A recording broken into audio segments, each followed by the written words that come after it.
Bonjour à tous, alors aujourd'hui on se retrouve pour un nouveau test. Donc je vais vous présenter le petit enregistreur dont je vous avais parlé dans le dernier top 5 Amazon, donc le Hanglink 8 Go.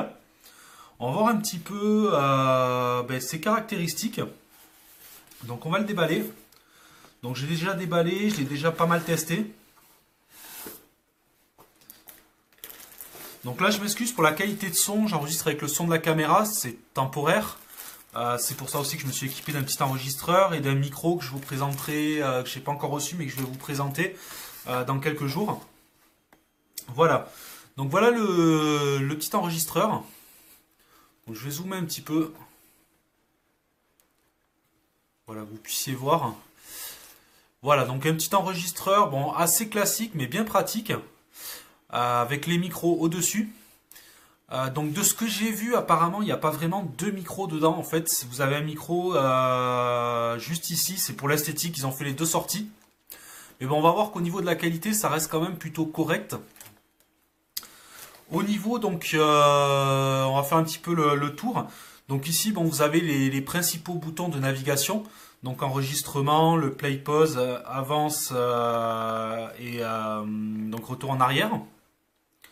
Ici, vous avez le power et la partie connectique. Donc, vous avez le micro USB, la sortie casque et une entrée micro externe.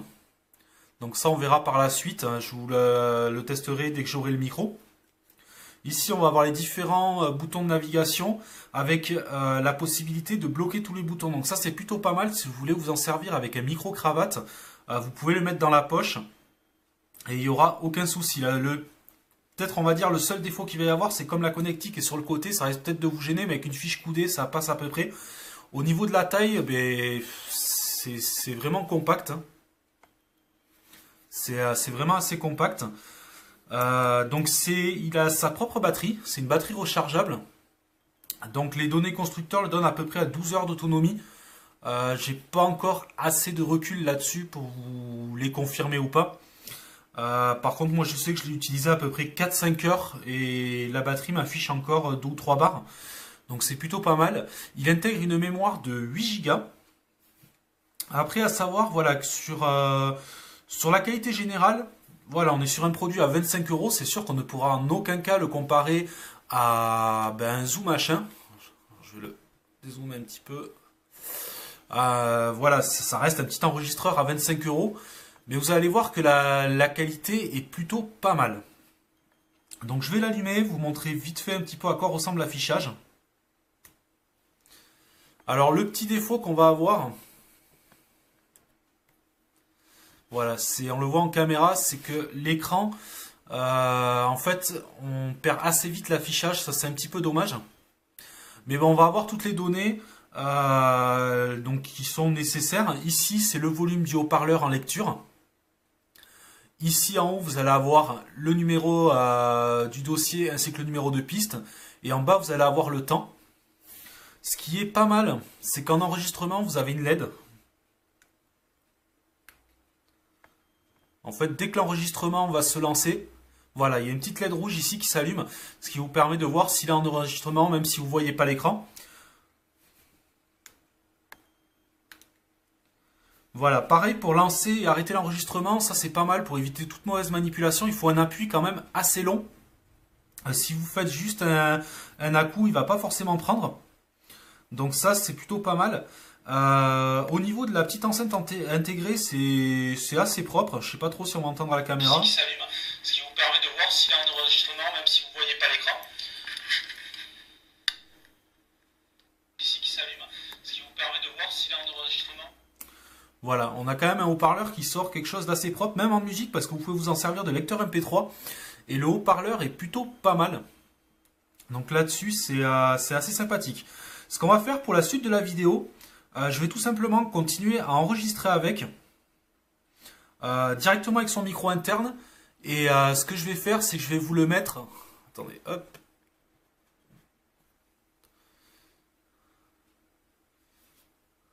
L'autofocus qui a un peu de mal. Et ce que je vais faire, c'est que je vais vous le mettre sans traitement de son, que vous puissiez voir exactement la qualité que le micro sort. Donc voilà, là on se retrouve avec le son de l'enregistreur. Donc je vais vous poster cette vidéo sans aucun traitement de son, que vous puissiez voir un petit peu ce que ça donne. Donc moi ce que j'ai pu voir, c'est qu'on a quand même un petit souffle, un petit bruit de fond qui reste, mais qui se corrige très facilement avec le logiciel Audacity. Donc pour ceux qui ne savent pas, il faut utiliser la fonction Noise Reductor. En fait, tout simplement, dans Audacity, vous prenez une période où il n'y a pas de son, enfin, ou du moins où vous ne parlez pas, vous la sélectionnez, vous allez dans Noise Reductor et vous allez dans Prendre de profil du son. Et une fois que vous avez ça, vous sélectionnez votre piste entière et tout simplement, vous lui demandez d'appliquer en fait cette réduction sur l'intégralité de la vidéo. Il va vous enlever tous les bruits de fond. À part ça, je trouve que le son est plutôt correct. Il faut savoir qu'à la base, c'est pas vraiment un enregistreur, c'est plutôt un dictaphone. Mais la qualité, je trouve, est correcte. C'est sûr qu'on est loin d'un bon micro, mais c'est plutôt pas mal. Ensuite, sur ce qui est de l'entrée micro, donc je vous la testerai dans une autre vidéo dès que je vous testerai l'autre micro. J'ai trouvé un petit peu par contre que le gain est un petit peu fort. Il a tendance à arriver assez vite à saturation sur les différents micros. Ça, c'est un petit peu le défaut que je lui ai trouvé. Après, sinon, c'est franchement un bon enregistreur. Là, je suis à peu près à 30-40 cm de l'enregistreur. Je vais m'éloigner un petit peu. Là, je suis à peu près à, on va dire, à 2 mètres. À 2 mètres de l'enregistreur. Vous allez voir qu'il capte plutôt pas mal. Je vais vous le mettre brut. Là, je vais me rapprocher. Je vais vous le mettre en brut. Je ne vais pas vous augmenter le gain ou autre, que vous puissiez voir vraiment la qualité. Donc, il y aura forcément du bruit de fond, il y aura des défauts. Mais ça vous permettra de voir exactement ce qui peut sortir. Donc, franchement, pour le prix, je le trouve bien pratique. Après, avoir un petit peu dans la durée. Mais j'étais quand même assez étonné de ce que ça peut donner. Petite chose sympathique aussi dans la boîte. Donc en plus du câble que je ne vous ai pas montré, vous avez donc un câble micro USB. Et la notice est en français.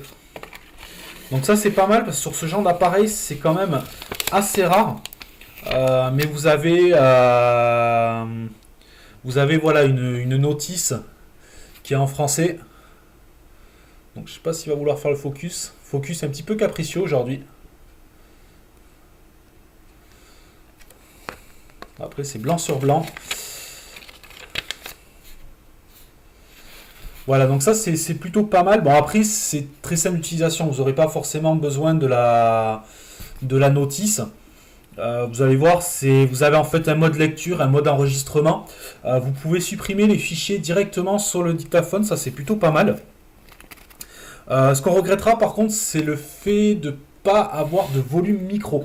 Alors ça, j'ai pas mal bataillé dessus, je n'ai pas trouvé comment régler le volume du micro autant interne qu'externe. Et ça pose problème parce que comme je vous dis, sur un micro externe, moi j'ai des soucis de saturation. Je l'ai essayé avec le Samsung. Le Samsung, où d'habitude, même si je suis collé au micro, il n'y a aucun souci.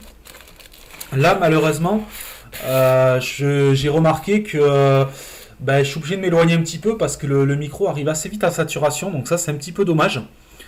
Donc voilà un petit peu pour ce petit appareil. Moi je vous dis, pour 25 €, je suis agréablement surpris. Je m'attendais vraiment à une qualité micro vraiment médiocre.